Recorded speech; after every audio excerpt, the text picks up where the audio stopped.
This is Trend Following Radio, where great thinking comes alive. Nobel Prize winners, legendary traders, best-selling authors, and the pros that know what drive us irrational human beings. I am your host, Michael Covel. Not filtered, raw, honest. That's my passion.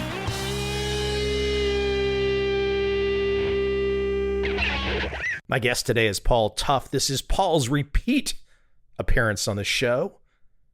Today we jump into a subject that I like to hint about in my monologues quite a bit. His new book, The Years That Matter Most, How College Makes or Breaks Us. Paul digs into all of the big issues. Does college still work?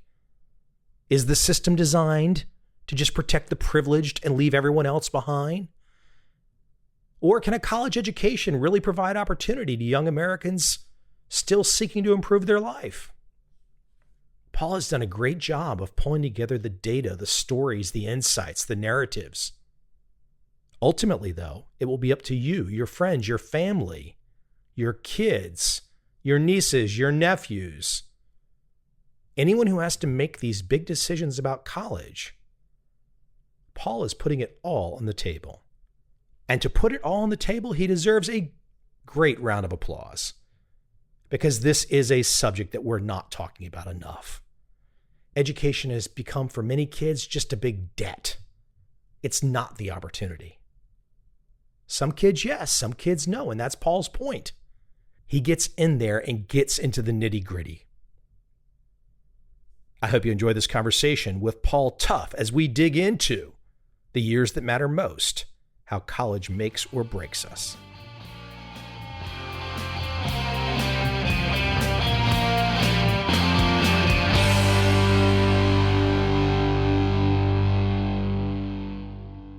I got to tell you, I had this visceral reaction internally once I realized the path that you were going down, before I got into the specifics, because I had this fear, and this is my own bias playing here, I had this fear that you were going to take perhaps a side. And I really enjoyed the fact that you did not take a side and you threw the entire messy mess that it is onto the table and said, boy, we've got a lot to tear apart here, huh? I think that's right. Yeah, it's a complicated issue, and I don't feel like there are sort of clear sides, at least not that I can see. Well, let me throw something out controversial just to get the ball rolling. And there's a lot of different areas we're going to go in your new book, The Years That Matter Most, How College Makes or Breaks Us.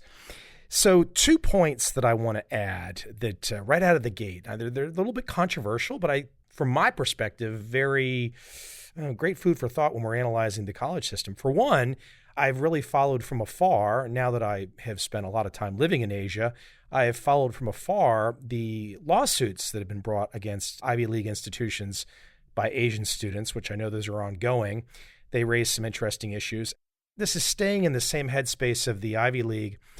I noticed the other day, and I don't think his name is relevant. I don't think the partisanship is relevant, but a very, very high-profile politician happens to have had all 4 of his kids graduate from Harvard.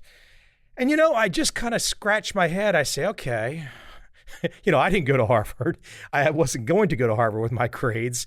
When you think about those things, the disparity in scores between Asian students and basically all other ethnic varieties, when you look at a situation where a high-profile politician, one of the most famous people in the world, can have all 4 of his kids graduate from Harvard, boy, it sure seems like the deck is stacked against the average Joe. Those are 2 great issues, and I think they're connected and they're complicated. I mean, to me, what they say is that I think we have this idea in our heads. I think sort of one of the ideas underlying that lawsuit is that admission to highly selective American universities is somehow quote unquote fair, that there is this sort of objective standard out there. And I think for a lot of us, that gets conflated with SAT and ACT scores. What those universities do is select the smartest people in the country or in the world. When they don't do that, it's because of some kind of, either on one side, unfairness on the part of very powerful people, or on the other side, an attempt at some kind of diversity. I think there are some truths in all of those suspicions. But I think the reality is that the way that they are making decisions is really not designed to get the smartest people into those schools. It's designed in a very different sort of way. And the effect that it has had is mostly to keep those universities, and Harvard's one of them, but certainly not the only one, mostly full of very well-off children from often very powerful families. I think because we believe so much in the tests that those schools use, we tend to think that because that's true, it's true because powerful people are smart. Because when you grow up in that sort of world, you just become smarter somehow. And so it makes sense that you would end up at a school like that. But the reality that I see from my reporting on this book is that really people are being chosen for those universities for reasons that have much more to do with their class background, with their family, with the resources that they've had, and not because of any sort of objective smartness. Can we just say nepotism? Yeah, I mean, I think it's more complicated than that. I think there is some straight up nepotism. I talk in the book about the story of Jared Kushner that another reporter uncovered a few years ago. And that was, he was admitted to Harvard University a couple of decades ago, right after his father gave a huge donation to Harvard University. And I think it sometimes does work that directly. Sometimes, certainly there are lots of kids who are legacies. There's a lot of data out there showing that if your parents went to a place like Harvard, if your older siblings went to a place like Harvard, you're much more likely to be admitted. But I think that's actually not the majority of those cases. I think more often it's that kids who come from well-off families have the resources to do all the other things that Harvard and places like it look for, to boost their SAT and ACT scores through expensive test prep, to do the kind of sports and activities that predominate at private schools and that Harvard and other colleges seem really attracted to in their admissions. There are all of these sort of practices and signifiers of well-off America that make it much easier to get into those schools. Well, so the politician that I did not mention was Al Gore. Since you put Jared Kushner out there, I thought I would level the playing field, but it raises an interesting issue. Did you find that there was any real partisanship issue, or is it just an issue of wealth, really, that was driving it? The resources to gain admission? Because, I mean, the country is pretty evenly split. I don't know how the wealth is affecting entrance, but was there a partisan issue for the Ivies? I didn't look at that, and so my guess is certainly no. I'm not at all surprised that powerful Democratic politicians and well-off people are able to get their kids into those schools as easily as powerful Republican politicians. It cuts both ways. I think it's absolutely bipartisan. Let's get to the point, though, with the real interesting point, which I think is going to be fun to tear apart. There's a reason why this matters, because now we can get away from the opinions a little bit. For those particular people that want to work in a certain high-paying profession, the degrees from these schools unequivocally equal more money in a lifetime. There's an urge, I think, among a lot of us, given how unfair I think a lot of highly selective university admissions are, to say, well, maybe this stuff doesn't really matter. Maybe it doesn't really matter where your kid goes to school. I think on any individual case, there's a certain truth to that there's no guarantee if you go to a highly selective university that you're going to do great in life. And there are all sorts of examples of people who don't go to highly selective universities who end up having very successful outcomes. However, there is lots of evidence that on balance, it really does matter. So I write about the work of Carolyn Hawksby, the economist at Stanford, who has just done, I think, remarkable work over the last couple of decades, demonstrating the value added of an elite education, showing that the more selective the university you go to, on average, the more money you're going to make over your lifetime, and that she's able to disaggregate your own abilities and scores arriving at that institution and to show that the institution itself has that value added, if we count value in the very narrow sense of lifetime income.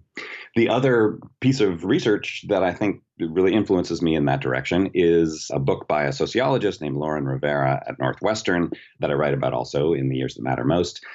What she did, again, using the tools of a sociologist rather than the tools of an economist, is spent time embedded in recruiting practices of what she calls elite professional services companies, elite law firms, investment banks, and consulting firms, as they go and recruit college graduates and college seniors to enter their workforce.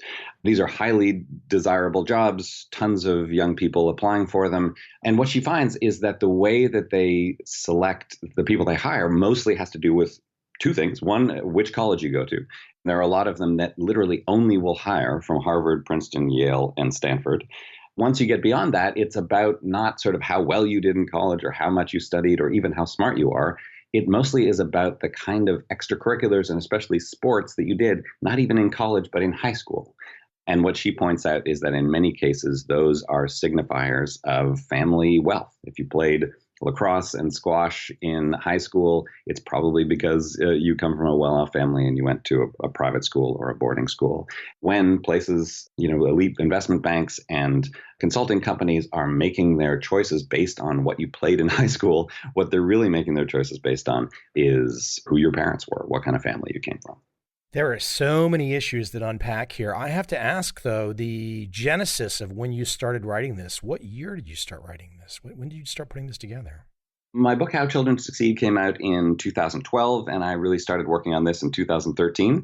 I wrote another book along the way, Helping Children Succeed, which it was sort of a follow-up to How Children Succeed. In some ways, I've worked on it for 6 years or more, but as a full-time process, it's just been the last 3 years. The reason I ask was because you must have been smiling as you were working on this process. And as we kind of unpack some of the ideas of getting into college and how important it is and what people will do to get into college, you must have been smiling, not because you liked it, but when the Hollywood kids and all the payoffs and this and that, it's like, and it's kind of funny, that's just kind of disappeared now, just a handful of cases. Boy, I just have a gut level feel that was the scratch of the surface. That case just came as I was finishing my book. So there's a little bit of a frustration for journalists when you're writing books that wait, I don't have space to write about that now. But yeah, that scandal, I think, was an important indicator of how widespread this craziness when it comes to well-off parents is in terms of elite college admissions. I hear what you're saying, that it's more widespread than that case indicates. I tend to think, who knows, but I tend to think that the kind of just outright cheating that scandal uncovered is not that widespread, that he probably was the main person who was doing that. I mean, it's big enough, it was dozens of parents at least. So it's big enough. My sense is that kind of straight up illegality is not happening on a huge scale beyond him. But I do think it is indicative of the way that lots of parents feel, lots of well-off parents, especially, and powerful parents, feel that the system is rigged already because that's what they see around them in their kids' schools and in their friends' kids' lives. And they think, well, let's just cut some corners. And there are lots of corners you can cut. My guess is that Al Gore, really loves and respects all his kids. But I'm sure at some point when you're someone like Al Gore, you realize there's a way to put a thumb on the scale to make sure that all 4 of your kids get into Harvard, right? And that might be a call to the admissions office. It might be investing a few $1,000s in SAT test prep. It might be making sure that they're on the crew team in high school. All of those things, I think a lot of parents do, knowing that the system is unfair, knowing that they already have extra advantages and wanting to make sure that those advantages really pay off. I think for the parents who got caught up in this scandal, when I say caught up, they clearly committed crime, so it's not just something that happened to them. But I think they were already in a world where everyone was bending the rules a little bit. And there was no clear indication where that line was. I mean, there were some clear indications because they were breaking the law. But I think when they took that extra step and broke the law, to them, it just felt like one more crazy thing that they had to do to make sure their kids got where they wanted. Yeah, it's interesting. You make the point about the illegality. I guess the Gore family and the Kushner family not breaking the law to get the kids into the Ivy Leagues, but they did something that I did not have family that was going to allow to push on the scale to work my way in the same manner that they did. So I guess in some ways, as I start to think about it, it's like, okay, well, yes, they did not go the illegal route, but it's a route that not many people have access to. So in some ways, I think you know where I'm going with that. But listen, let me move you out of that for a second. Let's get to a really big picture point, and I want you to define it because I think this really starts to break apart what's the root foundation of your research on this project. Why don't you define social mobility from your perspective right now? Social mobility, as I use it in the book, is just this term in economics, meaning both the process and the ability of any young person to move from one social class in childhood to a different social class in adulthood. In its most bare bones economics terms, as I understand it, it has to do with the comparison of your family income growing up and your adult income, your income as an adult. The person who has done the most clear research on this in the economics field and in terms of higher education over the last few years is Raj Chetty and his colleagues. And when they look at it, they look specifically at income quintile. So they measure your social mobility based on what your income quintile was as a young person and then what it is as an adult. Where do we stand right now in terms of the data, the aggregate data? There's a lot of interpretations of the data that we can dive into. But overall, if people had to kind of understand, what is the data saying about the average American, not the elite that can get their kids into the Harvards, but for the vast majority of the people under the bell curve? There are a lot of people who've studied social mobility aside from looking at it in terms of higher education. I think the consensus is that the United States has decent social mobility, but we do not have the same kind of social mobility that other developed countries have. There's more stasis here than in some countries, not as much as others, but more than in some other developed countries. What I'm most interested in, and I think what Raj Chetty and a lot of people studying this are most interested in, is what are the mechanisms of that social stasis? Why isn't there more social mobility? Obviously, any country doesn't want complete social mobility. You don't want just things to be completely random in terms of where families end up. You want people to be able to invest in their children and help them do well. But I think that there is too much social immobility in the United States right now. And why I wrote this book the way that I did was that I came to believe that higher education is maybe the most important force in the United States for preventing social mobility. And there's an irony in that because I think higher education has been and is often thought of and often thinks of itself as the great tool for social mobility. So I'm not entirely sure whether something's changed or whether just our understanding of what happens at that level has improved and altered over the years. But right now, what I saw in my reporting is that higher education, which has the potential to be this great force for social mobility, is in fact, in aggregate on the whole, a force for social immobility. Well, when I think about the endowments of the Ivy League institutions, you outline so far in our conversation, and look, people are going to have to check out your book and see the detail, but you outline so far a situation where, okay, if you've got certain advantages, that's going to help you. With all that endowment money, I mean, Harvard's got, I don't know how many billions they've got. It's fantastic. It's never going to go away. It's so big. It just seems like what would ever be with that amount of money, with that alumni base, and they've all gone through the same process, map out a scenario where the best of the best ever changes. I guess I would say that the one place where I think there is some possibility is in that concept, the best of the best. I think Harvard is going to continue to be the richest of the richest, but I don't think necessarily that we need to think that Harvard is the best institution out there and that it is the only way for young people to achieve social mobility, because it's not and it shouldn't be.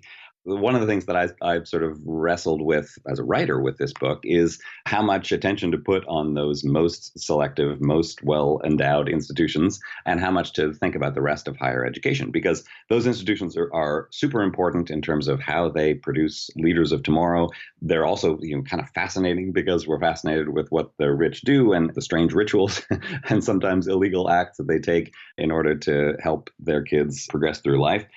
But the reality is that the Ivy League and schools like it are a tiny portion of higher education. The problem is that this phenomenon of the most wealthy, most selective institutions tending to enroll the most wealthy kids from the United States continues all the way down the selectivity scale. And the real problem in terms of when we're thinking about policy in the United States, as I see it, is at the other end of the spectrum, that the institutions where most low-income or even middle-income students go to college are the ones that have the least resources and the ones that actually have less resources than they used to, and the ones that have the lowest success rates.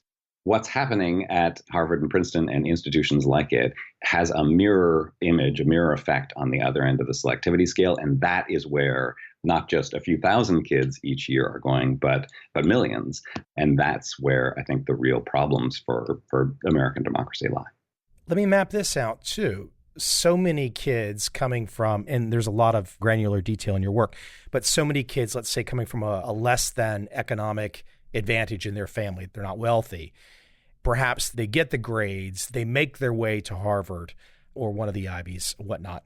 You're mapping out a case that even if they get the degree, when they get out, maybe they've taken advantage of every opportunity that was presented to them. They came from an ethnicity or a family wealth that was not the same as some of the families that we've mentioned already. But they get that degree and they get out, the system is set up against them again. Because, when they go in for the interview, did you play lacrosse? No, right? You're right. Am I crazy? That is an issue. And this Lauren Rivera book about lacrosse and, Goldman Sachs interviews is certainly important, but it's a pretty narrow case. It's, I think, a very select number of companies. And there are a lot of graduates of all kinds of universities who aren't actually interested in working for investment banks or consulting companies. I think it would be great for those companies to be a little bit more democratic in their hiring practice. But I also think to look at the picture slightly more broadly, when low-income students do attend those most selective institutions, the reality is they mostly do great. They succeed in those institutions academically. Their outcomes in terms of their income is very positive. A lot of them end up in the top income quintile. A significant portion of them end up in the top 1%. So mostly it works. Mostly that social mobility engine works when those low-income students end up in highly selective institutions. What Raj Chetty showed is that very few of them do, that most Ivy League institutions have about 2%, 2 or 3% of their student bodies coming from the lowest income quintile, and something like 6% coming from the bottom 2 income quintile. So that's almost half of the American population is making up about 6% of the population of those institutions. So at the high end, when you're talking about the interview process for Goldman Sachs, what Lauren Rivera showed is there still are these unfairnesses and biases that make it hard sometimes for kids who came from low-income families. But mostly, I think for those students, highly selective education gives them a ton of opportunity. Let me see if I can posit this in the way that I want to. So we've only got so many seats at the Ivy Leagues. We know they've got massive endowments and a certain culture they've set up a certain way. It's not based on fairness. They're going to keep doing things generally like they want to do. I just don't know how the data would not support that. Maybe there'll be a wake-up call and things will change, but you're mapping out some things that are entrenched. I guess the question that it raises for me, if the idea is to go to the Ivies to get the work in the certain high-paying professions, the Goldman Sachs, etc., if those are not available, then it really raises a question in my mind about the point of the university system for the rest of us, so to speak. Because you've got kids that are leaving colleges with massive debt. If they're going to stay in the traditional earning system and not become an entrepreneur or a business owner, et cetera, they've got this massive debt and they're chasing jobs that really don't look that great for paying off the debt. It seems like to me that the system is set up great for certain individuals, and look, that's life. Some things are not fair. Am I raising a point here that's important about what then is the university system so great? I mean, look, I always say, look, Netscape, summer of 1995, when that thing went IPO and it showed us the power of the internet. You talk about the great American opportunity to find the great American next dream. There it was. But am I barking up the wrong tree here when I start to kind of lay it out like this? No, I don't think you are. I think there's a lot in what you're saying. And I think the fact that the higher education system is as unfair as it is has created, I think, a lot of skepticism among a lot of Americans, including a lot of American college students. What I see in the economics data is that for most young people, and especially low-income young people, a college degree still matters a ton. There's a huge income bonus. If you have a BA, all of the indications in the labor market are that more young people should be getting college degrees and not less. Every college degree does not pay off the way that a highly selective degree does, but many degrees do, and including many degrees from public institutions, some of which still have relatively decent deals on offer in terms of their tuition. But I think there are lots of problems at that end of the selectivity scale. One of them is that low-income students and students who go to less selective institutions are less likely to graduate. Less selective institutions have lower graduation rates. If you take on a lot of debt, and don't graduate, what you invested in college turns out not to be a very good investment. If you hang in there and get a degree, it almost always is. There's been a big boom over the last 20 years in the for-profit college space, arguably because the public side hasn't done a good enough job of accommodating the need of lots of students. And the for-profit sector, there are some examples of good institutions there. Mostly those institutions have not served students very well, and their dropout rates are huge, and the returns that students get on those investments are much lower. In the marketplace as a whole, there are lots of places where students are not getting a good deal for their education. But on the whole, a college degree still pays off in a huge way. And what I think we really need to do is create more systems, more supports for students to get to college and graduate without a huge amount of debt, because that degree is going to really make a difference in their lives. Without a huge amount of debt, though, but obviously all the university system is making a lot of money, I suspect. I don't know if all the tuition that's being paid, the $30,000, $40,000, $50,000 a year, to not be at an Ivy, to be at some perhaps small liberal arts school that's got 1,000, 2,000 people, but this nice reputation all across the 50 states, charging these huge sums of money, and no one's ever heard of this small college unless you're from that state or from that county. I just don't know how people pay it all back. I mean, look, I got out of grad school. I think I had an assistantship my second semester. I think I was literally, to get my MBA, I think I was paying like $1,000 a semester or something crazy. That was from a decent sized university in the ACC. I just don't know how kids can take on this debt and then the opportunity cost to perhaps get a degree once you're out of the system that doesn't necessarily, I mean, I know you're saying the data shows that, but you can see my skepticism. I'm sure I'm not alone. You're not alone. You're not alone. And there's no question that, those institutions, like that tuition is too high. But one of the things that really strikes me in Carolyn Hawksby's work is that these institutions, especially the most selective ones, are actually spending on each student's education much more than that tuition. And in fact, the most selective institutions spend much more than any other institution. So if you're Al Gore and you're sending your kids to Harvard and you're paying $40,000, $50,000, $60,000, $70,000 a year, the value in the most narrow terms of that education, in fact, Harvard is spending, $400,000 or more on that education each year. So it's not that these institutions are pulling in tons of money and not investing it in the product that they're providing to students. There are a lot of institutions of higher education that are losing money right now. So I wrote a bunch about highly selective private liberal arts college Trinity in Hartford, Connecticut. They're losing a ton of money every year. And there are about a quarter of private colleges in the United States are losing money every year, despite the large amounts of tuition that they're charging. It's very hard to measure the value of a college education. Lots of economists have tried, but mostly I think despite those large fees, it's not true that those institutions are making a ton of money off of tuition. The problem in the whole higher education sector is on the public side, where we as a society used to invest much more in the higher education of our students, especially over the last couple of decades, especially over the last decade since the Great Recession. We have invested much less. A system in which there are highly selective institutions that are charging a ton of money and are mostly charging that to rich parents. And then on the other end, you have very good public institutions that are charging much less. I can live with that. I can live with a system where some schools are charging a ton if there are others that are providing a good, low-cost public education. The problem is on that end, that's where tuitions have risen the most. That's where low-income families are having to spend the most money, and those are actually institutions that have lower graduation rates. So there are a lot of people who are spending a lot of money, going into a lot of debt, and not getting a degree. So I've already picked on the Ivies a little bit here. I want to expand this out, though, to something that I raised with you earlier. And if people are not familiar, they'll have to do a Google search. But these Asian students that have brought the suits against Harvard and probably other Ivies, basically saying, "Hey, this isn't fair." I don't know what exact legal justification they've made. I'm sure it's quite sound, but it's not quite fair that, hey, we've got our SATs have to be 300-400 points higher than white and black students, Hispanic students, etc. So let's put the Ivies aside. How does that shake out across the rest of the country? I'm from the state of Virginia. I can think of several state institutions, William and Mary, UVA, etc. How does this disparity, where I mean, everyone knows the Asian students and there's a lot of reasons for it, mostly just studying their rear ends off. But how does this Asian student disparity play out once you get outside the Ivy League system? I don't know. I haven't looked at that data.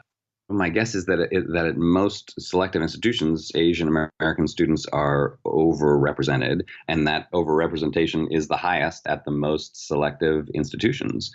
And I think that's mostly because of the weight that those institutions put in admissions on standardized tests, on the ACT and the SAT, where there, yes, is a huge disparity in scores based on race. To my mind, the important thing in that lawsuit, the lens that I look at that lawsuit through, is that SAT and ACT scores alone are not the right way to choose students for highly selective institutions. And there are, lots of institutions, an increasing number, that are now relying more on high school grades than on SAT and ACT scores. And when you look at high school grades, there's still racial disparities, but they're much less than what you see with SAT and ACT scores. The thinking behind that lawsuit and that way of looking at higher education is distorted by too much faith in those standardized tests. And I think those tests absolutely give benefit to a certain type of studying. They give advantages to students who can spend a lot of money on test prep, and they don't necessarily reflect the abilities or the goals that institutions of higher education should select for. I don't think that Harvard should just be selecting their students based only on ACT and SAT scores. Right now, compared to the total class of high school seniors in the United States, Asian American students are highly overrepresented at Harvard, and African American students are highly underrepresented at Harvard. To say, actually, that skew should be increased, that doesn't make any sense to me. And I think it only makes sense if you look at SAT and ACT scores as the one measure of a student's worth. Isn't that funny, though, in the sense that it's been that measure since I was in high school, long before I was in high school, and it just seems like, and we're not talking, we say Asian students, that's a little unfair because we can literally break it down by country too. It seems like a little unfair in the sense that, well, they just decided to study more.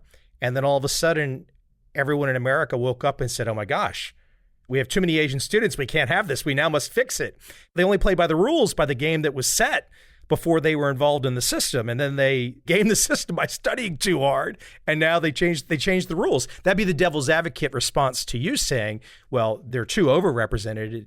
We need to bring that down some. I guess the reason I bring this up again to get the Asian students away from even the discussion of Harvard and the Ivies is back to the point of fairness. Is it from your perspective that what we're really looking at in the university system across America is fairness is not just an issue in the Ivies? There's no fairness in college admissions anywhere. If there's going to be this level of disparity for the Asian students being locked out, then it just seems like the whole thing's broken. This is just one guy's perspective, looking at your work, looking at your research and saying, my gosh, it seems like the whole thing is broken. It's not fair. But I think that it sort of raises the question of what fairness is. It is easy to sort of pick on the admissions offices at those institutions, and I do it a bunch in this book. But I also think that mostly they are full of people who are trying hard to measure what makes a great high school student and what an institution like Harvard or Princeton or Stanford, what makes up the perfect freshman class. And within that, I think there are lots of ways that they're putting fingers on the scale for one side or another. Sometimes I think that is done by race. More often, I think it's done by family income or indicators of family income. But for me, when I look at the numbers of those classes, the main thing that stands out is how many well-off students there are and how few low-income students there are. There's a certain way that I think that is unconscious on the part of those admissions offices. I think at some institutions, they care a lot about how much students can pay because they're really dependent on tuition. But at those most selective institutions, the ones that have huge endowments, they don't actually need students' tuition payments so much. But I think they are still replicating family income in all sorts of ways that they're making their decisions. I don't think it's right to just say that it's all fixed, that it's all rigged, that they're just making their selections without any sort of sense of what students actually have accomplished and deserve. But I think that there are these general patterns that are really disadvantaging huge sections of the population. But as outsiders, we have no way of knowing. I mean, it's entirely a black box. Yes. That's frightening because you're making the case. One of the last things you say in your work, you see like our collective public education benefits us all. Well, I mean, if it's a black box, and if it's a black box well away from the Ivies, and it's a black box across the entire country, I'm staying on my Asian students kick here for a second. If you can get the scores you're supposed to have to be at the top, there's this black box that's picking people on some subjective qualities that really can just be made to be fixed by the opinion of whoever is sitting in the room. I mean, for me, I throw my hands up and I say this, well, you know what? I would give advice to a young person and say, you might want to consider there's two options. You can go down the university system and you can trust this system like people have done for a century or whatnot or longer, or you can look at the internet and say, my gosh, this is the greatest marketplace in the world. Let me go figure out a way to sell something to somebody. You've just opened up a whole can of worms with this book, which I love. I love that you've opened up this can of worms, but there's no quick and easy solution here. And you're pretty frank about that too. I mean, I think there are a lot of other people throwing up their hands along with you. I have a lot of responses to what you just said, because I think you're raising a lot of really important and interesting issues. Here's the distinction that I would try to make. I appreciate you quoting that line that our collective public education benefits us all. The point I would make is that these institutions are not public. So that those most selective institutions are private. They can make their decisions however they want, and they always have, and they always will. And I think, yes, it is absolutely true that those institutions are going to make the decisions that they feel benefit them in the long run. And mostly, I think that's going to be continuing to admit the legacy students and students who they think are going to end up being They shouldn't have federal support, though. I think that would be such a unifying issue if the vast majority of people on the right and left realize they're not a part of the 1%. That's a unifying issue right there. There are policy moves that have been suggested on both the left and the right that we could take to, change the way when a multi-billionaire gives $300,000 to Harvard, he gets a huge tax break. We lose money from the public coffers.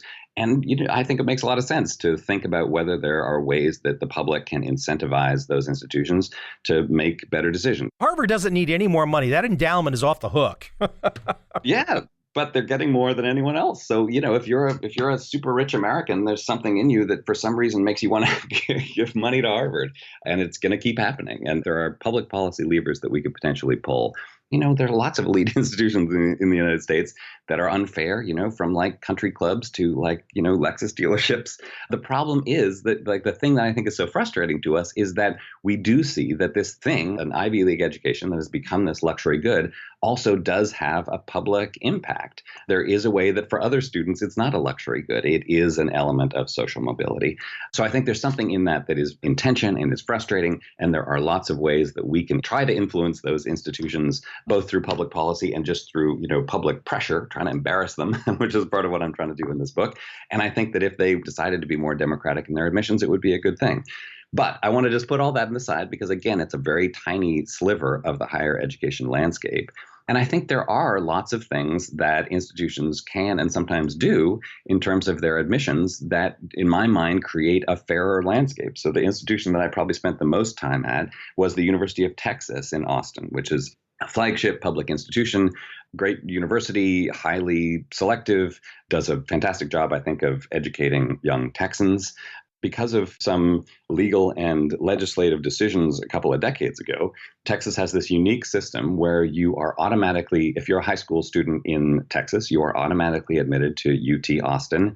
If you're in the top, it used to be the top 10% of your high school graduating class. Now I think it's down to the top 6% because so many people want to go to UT Austin. What that does is it takes SAT scores out of the bargain. It actually does create, that black box you were talking about. Absolutely. Harvard admissions is a black box. University of Texas, Austin admissions is not a black box. It's super transparent. You know exactly how to get in. If you are a student at any high school in Texas, if you study really hard and work really hard and get in that top 6%, you're in. And that to me is a pretty fair system. And what's so interesting about it is because of the way that Texas and the rest of the United States is organized, there are areas in Texas where being in the top 6% of your high school class means that you're exactly like a lot of kids who go to those Ivy League schools. You tend to be wealthy and white if you're, in certain suburbs of Dallas or Houston. But if you're in a high school in the Rio Grande Valley or in the West Texas oil fields or in an inner city neighborhood in Dallas or Houston, you don't look anything like the kind of kids who go to Harvard and Princeton and Stanford. Those students are showing up as well and are admitted. What you get at UT Austin is a much, not only, I think, a fairer, more transparent admission system, but also a more diverse campus. Everyone there is a great student because they had to get in the top 6% of their high school graduating class. But they're more diverse in every other way, in terms of income, in terms of race, in terms of region in Texas. And that, to me, is whether or not that's the perfect way to do things. It's an indication that there are other ways that we can admit students. And when we try to figure those out, I think we can do a much better job of reflecting our states and our country. I happen to be a white kid, so to speak. Somebody that got out of his BA and his MBA with approximately a B minus. One of the things that's really interesting about this debate, too, is we're talking about super high achievers. We're talking about people that have got some wealth and some means from the family early on. But it's a really interesting conundrum when you start to bring race delineations into the debate for just average folks out there, average white people, average black people, average folks from assorted different Asian countries, etc.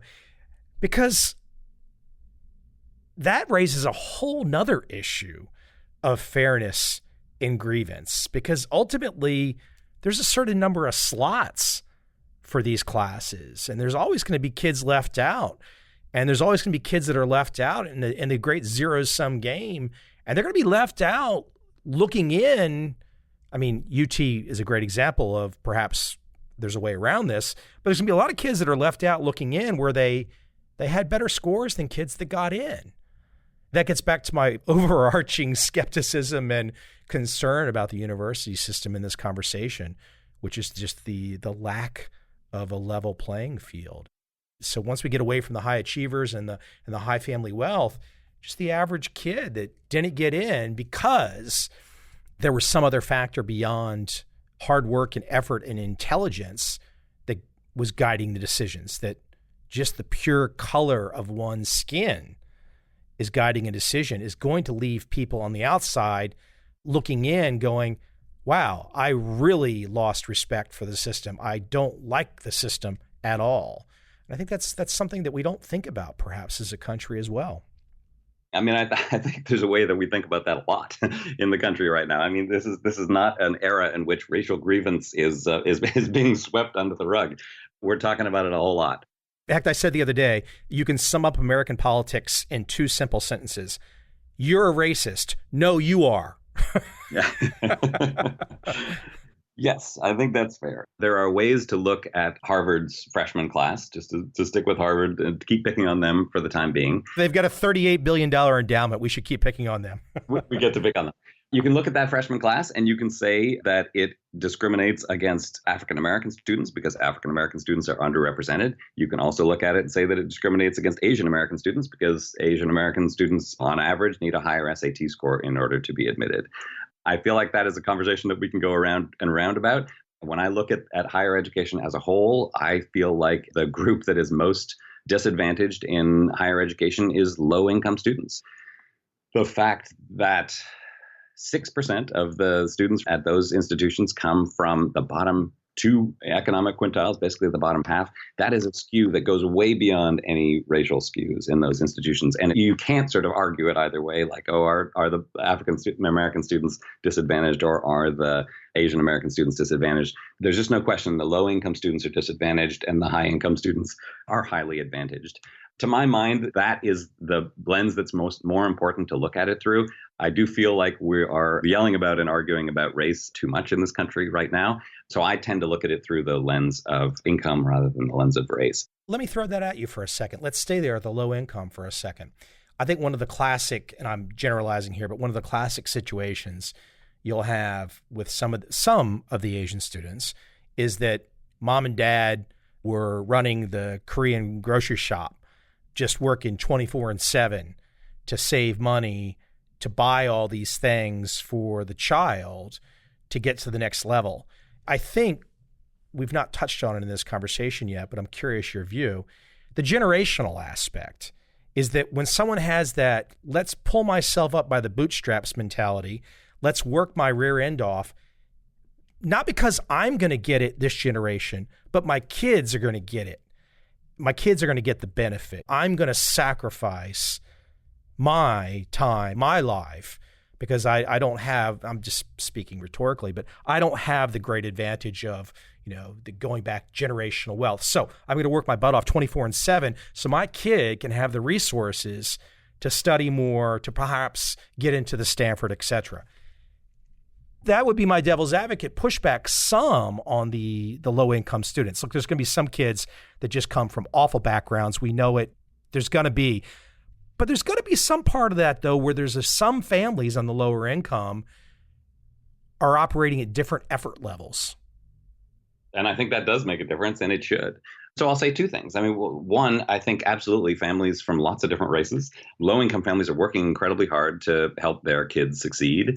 I write about this one young woman at the University of Texas, a woman named Yvonne Martinez. I followed her through her freshman calculus class. She is the children of immigrants from Mexico. Her mom works as a custodian in a school in San Antonio. Her dad works in a warehouse. Neither of them went to college. They put all three of their kids through high school, and two of them got to UT Austin because of that top 6% plan, including Yvonne. And she is doing fantastic because of the sacrifices and the hard work that her parents made first and that she made. That's exactly the way the system should work. That is, I think, what we all want, what we all believe in for higher education. And the fact that it was working for her at UT, I think, is really important. And I think it does work for lots of students like that all over the place. Again, two things. One is that I don't think it's working for enough of them. And I think one of the reasons that Yvonne's story is, to me, so inspiring is because it's not universal. It's not happening all the time. There are lots of kids whose parents sacrifice and who work incredibly hard, who are not succeeding in higher education and who higher education is not working well for.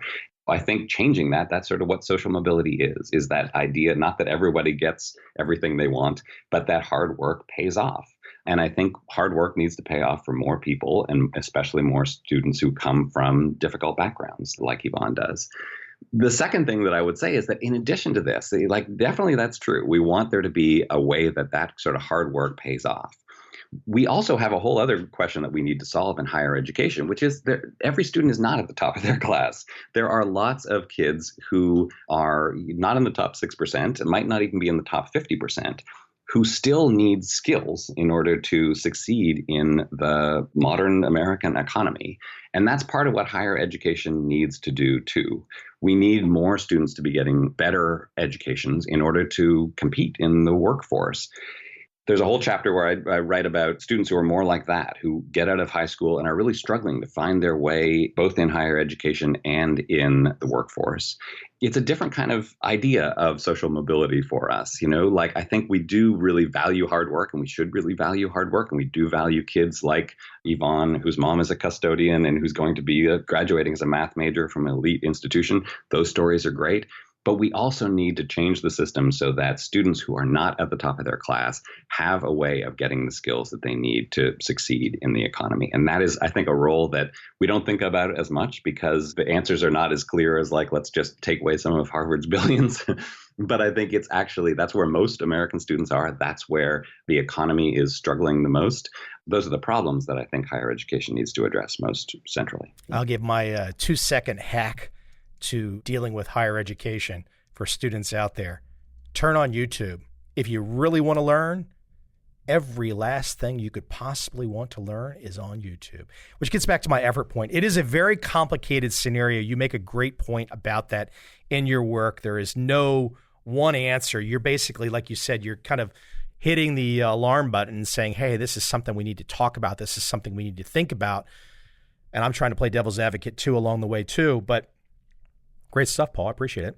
The book, The Years That Matter Most, How College Makes or Breaks Us, will be available on Amazon and all fine places. Is there a website you want to direct people to, Paul? Sure, they can come check out my website, which is paultough.com, Paultough. Cool. I appreciate it. I look forward to hearing about the next book because I know these people like you that have the affliction, the books don't stop. It is an affliction. You're right. Well, thank you so much. I really enjoyed the conversation. Thanks for doing it.